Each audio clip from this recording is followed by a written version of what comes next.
Hello everyone, आप सभी का मैथ्स जय सिंह चैनल में बहुत बहुत स्वागत है। भाई आज हम बात करने वाले हैं त्रिभुजों की सर्वांग समता। ठीक है ना। ज्योमेट्री पर ये लगातार पांचवी छठवीं वीडियो है। ठीक है, इससे पहले अगर आप जो भी वीडियो नहीं देखे उससे अच्छे से देख लो तो और सारे क्लियर हो जाएंगे। ठीक है, आज हम बात करने वाले हैं कॉन्ग्रुएंसी ऑन ऑफ ट्रायंगल्स, त्रिभुजों की सर्वांग समता। ठीक है, और समरूपता के भी बारे में बात करेंगे। भाई सर्वांग समता और समरूपता में क्या फ़र्क होता है? सर्वांग समता और समरूपता में क्या फ़र्क होता है अगर हम उसकी बात करें? ठीक है ना। कोई ट्रायंगल, एक सेकेंड, कोई ट्रायंगल कॉन्ग्रुएंस कब है और सिमिलर कब है? कॉन्ग्रुएंसी और सिमिलरिटी में डिफरेंस क्या होता है वो बताना है। ठीक है ना। कॉन्ग्रुएंसी का मतलब होता है, समरूपता का मतलब होता है भाई सब कुछ। एक मिनट, कॉन्ग्रुएंसी का मतलब सर्वांग समता। यहाँ पे हिंदी में थोड़ा सा मिसमैच हो जाता है तो उसको आप लोग क्लियर देख लीजिएगा।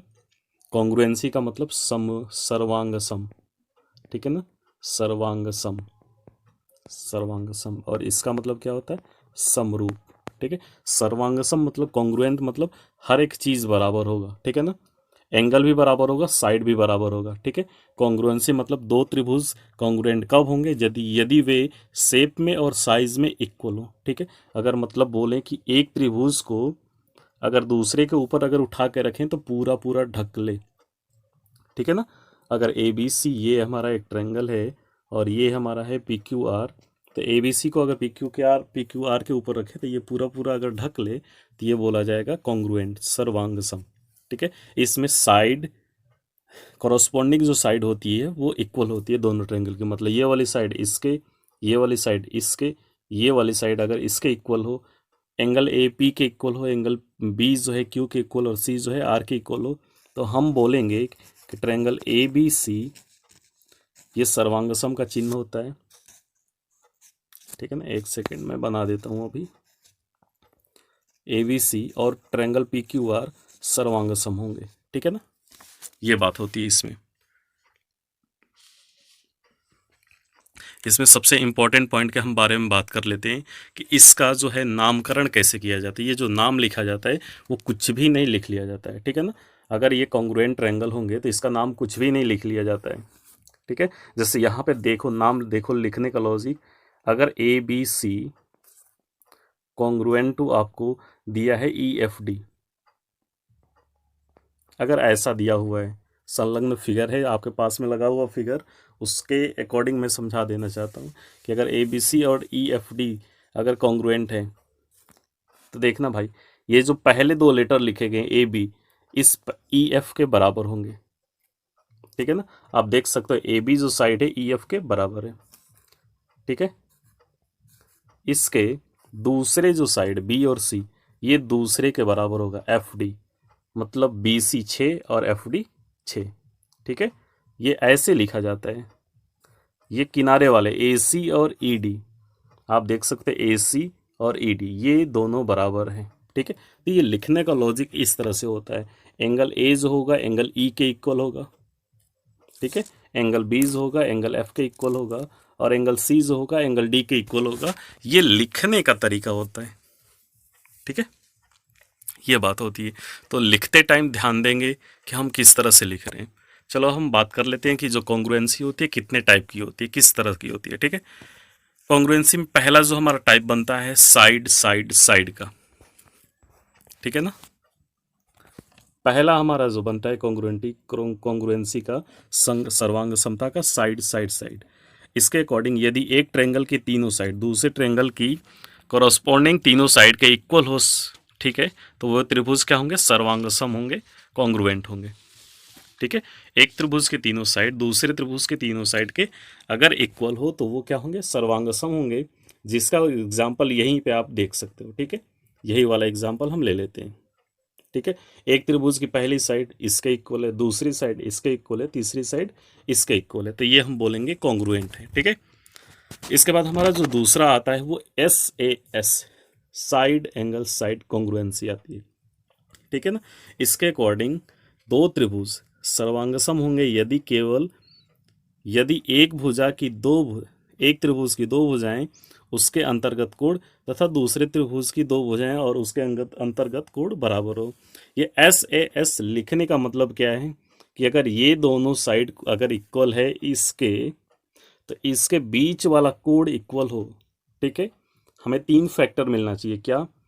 कि जो अगर हम 2 साइड ले रहे हैं ए बी और यहाँ पे ई डी, ठीक है, दूसरा साइड क्या है ए सी और डी एफ, तथा इनके बीच बनने वाले कोण एंगल ए और एंगल डी अगर इक्वल हो तो हम बोलेंगे कि ये एस ए एस से कॉन्ग्रुएंट है। ठीक है, फिर से देख लो, जो 2 साइड होंगे उसके बीच का एंगल होना चाहिए, तब हम बोलेंगे कि ये एस ए एस सर्वांग समता है। ठीक है, चलो अभी हम इसमें देखते हैं तीसरा वाला। तीसरा वाला क्या है? A S A, angle side angle. ठीक है, एंगल साइड एंगल, इसके अकॉर्डिंग क्या होंगे? किसी भी त्रिभुज की 2 कोण, बी जो होगा ई के इक्वल है, ठीक है ना, ये बी वाला जो है ई के इक्वल है, सी वाला जो है एफ के इक्वल है, और इस पर जो ये जो है एंगल जिस साइड पे बन रहा है वो साइड अगर इक्वल हो, ठीक है ना, जैसे कोई भी 2 त्रिभुज है आपके पास, कोई भी 2 त्रिभुज है आपके पास, फिर से देख लो आप, अगर ये दोनों कोण इक्वल है, ये इसके इक्वल है और ये वाला इसके इक्वल है, और ये जो दोनों हैं जिस साइड पे हैं, अगर ये भी इक्वल हो तो ये तीनों के तीनों एंगल इक्वल हो जाएंगे, तीनों साइड भी इक्वल हो जाएंगे, और ये क्या हो जाएगा? कॉन्ग्रुएंट हो जाएगा। ठीक है, किसी त्रिभुज के 2 साइड, किसी त्रिभुज के 2 एंगल, और वो जिस साइड पे बन रहे हैं वो अगर इक्वल हो जाए, ये ए एस ए से कॉन्ग्रुएंट हो जाएंगे। ठीक है, अगला हम देख लेते हैं ए एस। ठीक है, यदि एक त्रिभुज के 2 कोण और एक भुजा जो कोणों के अंतर्गत ना हो, क्रमशः दूसरे त्रिभुज के संगत कोण और संगत भुजा के बराबर हो, तो भी वो सर्वांग सम होंगे। ठीक है ना, इसमें कह रहा है कि ये एंगल ए एंगल डी के बराबर है, ये एंगल बी एंगल सी के बराबर है, और पिछले वाले में क्या था कि ये जो दोनों कोण जिस साइड पे बन रहे हैं वही बराबर होता है। ठीक है, यहाँ पे अगर ये ना बराबर होकर कोई तीसरी वाली बराबर हो जाए तो भी ये कॉन्ग्रुएंट होंगे। ठीक है, ये ए एस सर्वांग समता है।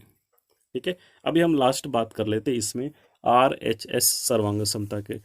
ठीक है ना, आर का मतलब राइट एंगल, एच का मतलब हाइपोटेनस, एस का मतलब साइड। ये क्या होता है? आर एच एस, ये सर्वांग समता के अकॉर्डिंग एक जो एंगल है वो 90 डिग्री होना चाहिए। ठीक है ना, हाइपोटेनस जो कर्ण है वो इक्वल होना चाहिए। ठीक है, और एक साइड इक्वल होनी चाहिए, तो ये जो होगा आर एच एस के अकॉर्डिंग कॉन्ग्रुएंट होंगे। ठीक है ना, जैसे आप फिगर में देख सकते हो कि नीचे वाली साइड के इक्वल है, हाइपोटेनस इक्वल है, और राइट एंगल एक राइट एंगल बन रहे हैं। ठीक है, तो ये आर एच एस सर्वांग समता होती है, राइट हाइपोटेनस साइड। ठीक है, चलो अब हम बात कर लेते हैं कॉन्ग्रुएंसी में, सर्वांग समता में कुछ और विशेष बातें। वो क्या है भाई? अगर 2 त्रिभुज कॉन्ग्रुएंट होंगे तो उनके संगत भुजाएं मतलब कॉरस्पॉन्डिंग साइड जो होगी इक्वल होगी। यदि 2 त्रिभुज कॉन्ग्रुएंट होंगे तो उनके एंगल भी इक्वल होंगे। सबसे इंपॉर्टेंट है थर्ड वाला। ठीक है ना, यदि 2 त्रिभुज 2 ट्रायंगल अगर कॉन्ग्रुएंट है तो वे समान कोण वाला हो सकता है, होगा, डेफिनेटली होगा। ठीक है ना, अगर 2 ट्रायंगल कॉन्ग्रुएंट है तो समान एंगल वाला होगा, लेकिन अगर समान एंगल वाला है तो कॉन्ग्रुएंट हो भी सकता है और नहीं भी हो सकता है। इसके लिए आप एग्जाम्पल देख लो। जैसे बोला गया किसी बच्चे को कि आप एक राइट एंगल ट्रायंगल बनाओ जिसमें एंगल क्या होने चाहिए? 45, 45 और 90 का होना चाहिए। ठीक है, तो उसने क्या किया कि ये 45 डिग्री रखा और 90 डिग्री रखा, लेकिन इसकी साइड 1 और ये √2 रख दिए। देखो अब ये फॉलो हो रहा है पाइथागोरस थ्योरम से, ये राइट एंगल ट्रायंगल बनेगा। कोई दूसरे बच्चे को बोला गया कि आप 45 और 90 डिग्री रखो, लेकिन उसने साइड क्या बना दिया? 2 और 2√2। ठीक है, देखो अभी आप यहाँ पे देखोगे तो 45 90 दोनों त्रिभुजों में है, लेकिन साइड इक्वल नहीं है। ठीक है, अगर एक को दूसरे के ऊपर रखा जाए तो ये ढक नहीं पाएंगे, इसलिए ये सर्वांगसम होगा ऐसा जरूरी नहीं है अगर एंगल इक्वल हो तो। लेकिन अगर तीनों साइड इक्वल हो तो एक त्रिभुज के तीनों साइड दूसरे त्रिभुज के तीनों साइड के अगर इक्वल हो तो वो जरूर और जरूर कॉन्ग्रुएंट होंगे। ठीक है, यदि 2 त्रिभुज कॉन्ग्रुएंट है तो उनका एरिया और पेरीमीटर इक्वल होगा। ठीक है, अभी हम बात कर लेते हैं त्रिभुजों की सिमिलरिटी। सिमिलरिटी क्या होता है? सिमिलरिटी कुछ नहीं होता है, ठीक है। सिमिलरिटी ये होता है कि जैसे आपके पास ये एक ट्रायंगल दिख रहा है, कोई इसको ऐसे जूम कर दिया, कोई छोटा कर दिया, ठीक है ना। आपको पास ये दिख रहा है कि ये, ठीक है, ये एक ट्रायंगल है। अभी मैंने इसकी साइड को बढ़ा दिया, 116% दिख रहा है ना, तो ये हो गया। तो यही होता है समरूपता। समरूपता क्या होता है कि इसमें साइड का रेशियो इक्वल होगा, ठीक है ना। चलो देख लो इसमें आप, सिमिलरिटी क्या होती है? यदि दो ट्रायंगल समरूप हैं, कब समरूप होते हैं? यदि वे शेप में समान हो, लेकिन कोई ज़रूरी नहीं कि उनकी साइज इक्वल हो। मतलब इसका जैसा शेप दिख रहा है ट्रायंगुलर, इसका भी ट्रायंगुलर दिख रहा है, लेकिन साइज में इक्वल नहीं है, ठीक है ना।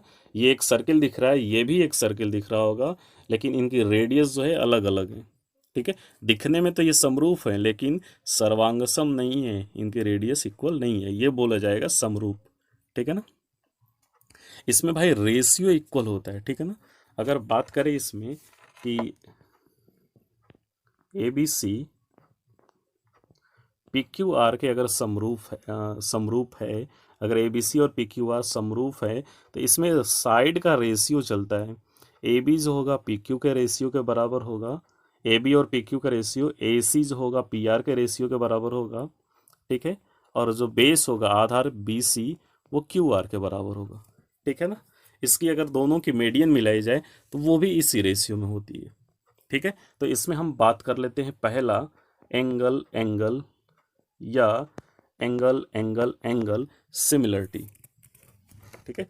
इसके अकॉर्डिंग क्या होता है कि यदि किसी एक ट्रायंगल के दो एंगल दूसरे ट्रायंगल के दो एंगल के बराबर हो जाए, ठीक है ना। अगर दो एंगल अगर इक्वल मिल जाए तो तीसरा अपने आप हो जाता है, इसलिए हम एंगल एंगल बोलते हैं या एंगल एंगल एंगल बोलते हैं, ठीक है ना। अगर दो एंगल भी इक्वल हो जाए तो तीसरा अपने आप हो जाएगा सिमिलर, ठीक है। तो इसके अकॉर्डिंग क्या होता है, आपको मैं बता चुका हूँ कि इनमें साइड का रेशियो चलता है। ए बी सी और ये पी क्यू आर है, तो इसमें साइड का रेशियो चलता है A B upon P Q, ठीक है ना।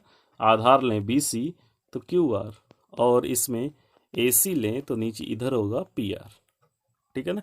इसमें आधार का रेशियो इक्वल चलता है, ठीक है। इसमें दूसरा जो आता है वो एस एस एस आता है, ठीक है ना। अगर दो ट्रायंगल की तीनों साइडें अगर बराबर हो, सॉरी समानुपात में हो, बराबर की बात नहीं की जा रही है, ये समरूपता है। यहाँ पर रेशियो चलेगा ए बी सी और पी क्यू आर। यदि ए बी बटे में पी क्यू बराबर बी सी बटे में क्यू आर बराबर ए सी बटे में पी आर हो, अगर ऐसा हो तो हम बोल सकते हैं कि ए बी सी और पी क्यू आर सिमिलर हैं, ठीक है ना। ये इसमें बात होती है सिमिलरिटी में। बस ये एक बार फिर से सुन लो, सिमिलरिटी में और कॉन्ग्रुएंसी में फ़र्क यही है कि कॉन्ग्रुएंसी में साइड इक्वल होता है, लेकिन सिमिलरिटी में हम रेशियो लिखते हैं, ठीक है ना। अगर ये 1 1, चलो हम मान लेते हैं कि ये 1 2 और 3 सेंटीमीटर का है, और ये 2 4 6 सेंटीमीटर का है, तो आप रेशियो देखोगे डबल हो गया है, दूसरा वाला ट्रायंगल की साइड डबल हो गई है, तो ये बोला जाता है इसमें, ठीक है ना। इसमें एक बात और देख लो, तीसरा वाला क्या होता है, साइड एंगल साइड। यदि एक त्रिभुज का एक कोण दूसरे त्रिभुज के एक कोण के बराबर हो तथा इन कोणों को अंतर्गत करने वाली भुजाएं समानुपात में हो, तो त्रिभुज समरूप होगा साइड एंगल साइड से। कहने का मतलब ये है कि ए बी सी और P Q are side angle side से सिमिलर कब होंगे, ठीक है, जब एंगल ए और एंगल पी इक्वल हो। कब? एंगल ए और एंगल पी इक्वल हो, ठीक है। और इसमें ए बी बटे में पी क्यू, इसका रेशियो ए सी बटे में पी आर के बराबर हो, तो हम बोलेंगे कि ये ट्रायंगल जो है एस ए एस से सिमिलर है, ठीक है। चलो इसमें कुछ और इम्पोर्टेंट बातें हम देख लेते हैं, ठीक है ना। चलो इसमें और कुछ इंपॉर्टेंट बातें देख लेते हैं, क्या कि यदि कोई त्रिभुज है, कोई ट्रायंगल ए बी सी है, ठीक है, अगर कोई ट्रायंगल ABC है, अगर इसको किसी भी एक साइड के अगर हम पैरेलल लाइन खींचें, जैसे हम मान लेते हैं कि BC के हम पैरेलल लाइन खींच रहे हैं, मतलब ये वाला और ये वाला समानांतर हो, इसका नाम हमने दे दिया ED। ठीक है, ED हमने नाम दे दिया। तो अगर किसी भी त्रिभुज में एक साइड के पैरेलल अगर हम लाइन खींचेंगे तो इनमें जो होता है सर्वांग समरूपता चलती है। ठीक है ना। छोटे वाले त्रिभुज में अगर हम बात करें, छोटे वाले त्रिभुज में और बड़े वाले त्रिभुज में, ठीक है ना, बड़े वाले त्रिभुज का मतलब ABC और छोटे वाले त्रिभुज का मतलब AED। छोटे वाले त्रिभुज में एंगल A, ठीक है, बड़े वाले त्रिभुज में एंगल A के बराबर है। ठीक है, छोटे वाले त्रिभुज में एंगल E, बड़े वाले त्रिभुज में एंगल B के बड़े वाले त्रिभुज में एंगल B के बराबर है। छोटे वाले त्रिभुज में एंगल D, बड़े वाले त्रिभुज में एंगल C के बराबर है। ठीक है, और ऐसा बराबर क्यों होता है मैं उसका आपको बता देता हूँ सीधे सीधा रीज़न। ऐसा रटना नहीं है केवल, जैसे ये कोई दो हमारी पैरेलल लाइन है, उसको तिर्यक रेखा काटे तो ये जो संगत कोण होते हैं ये बराबर होते हैं।